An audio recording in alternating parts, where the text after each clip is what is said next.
Jacques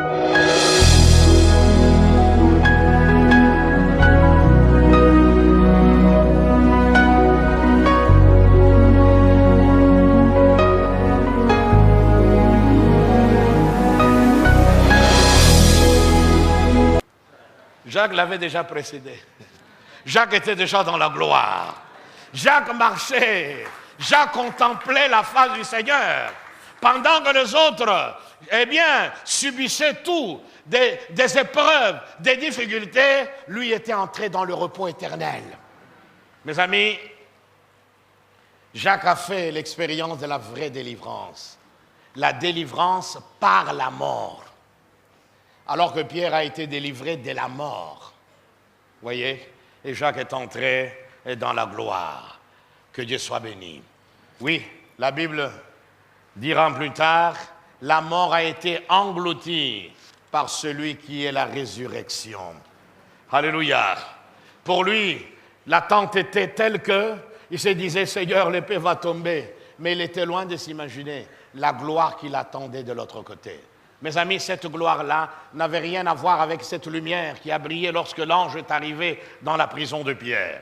Cette lumière n'avait rien à voir, cette gloire n'avait rien à voir avec la gloire dans laquelle il est entré, non pas pour un temps, mais pour l'éternité. Pierre a fait cette expérience seulement une nuit, mais lui, il est entré dans la gloire éternelle. Pierre le suivra plus tard, beaucoup d'années plus tard, lui aussi entrera dans cette gloire, mais en arrivant là-bas, il aura une agréable surprise de voir que Jacques les avait déjà précédés. Alléluia. Mes amis, Dieu a un plan pour nos vies. Nous nous attendons à ce qu'il intervienne d'une manière ou d'une autre. Parce que pour nous, cette intervention est vitale. Parce que pour nous, il n'y a pas d'autre choix. Oui. Pour nous, il n'y a pas d'autre choix. Pour nous, c'est ce qui nous paraît urgent. C'est ce qui nous paraît fondamental, important.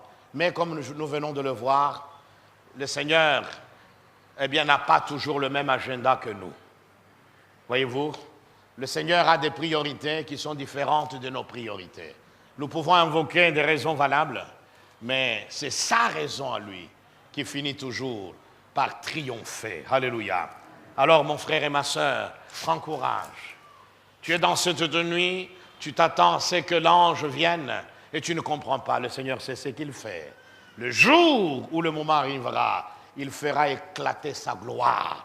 Et là, tu comprendras qu'en effet, tu cherchais un peu de coltan, mais lui, il avait plus que ça. Oh, alléluia. Dieu est bon. Il nous destine à des choses extraordinaires. Il nous destine à une gloire beaucoup plus grande que tout ce qu'il y a sur cette terre. Nous pouvons expérimenter des choses, mais il n'y a rien qui puisse équivaloir. Il n'y a rien qui puisse ressembler à la gloire du Seigneur dans son ciel de gloire. Alors persévérons, allons de l'avant. Qu'il intervienne comme il est intervenu pour Pierre, la nuit où l'ange est venu, à lui soit la gloire.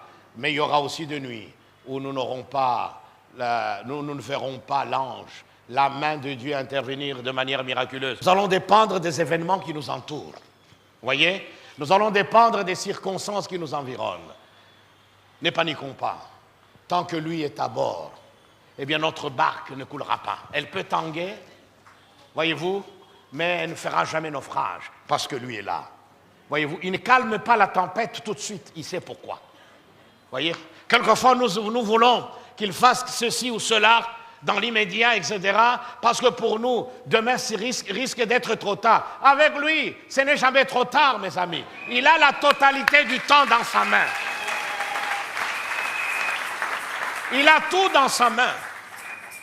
Oui, il peut t'accorder une grâce qui te permet de vivre en peu de temps ce que les autres ont vécu pendant 20 ans. Oh, alléluia. Oui, ça c'est notre Dieu. Apprenons à lui faire confiance. C'est la nuit, elle est obscure, elle est sombre, mais continuons à lui faire confiance. Que le Seigneur soit béni. Amen. Acclamons son nom.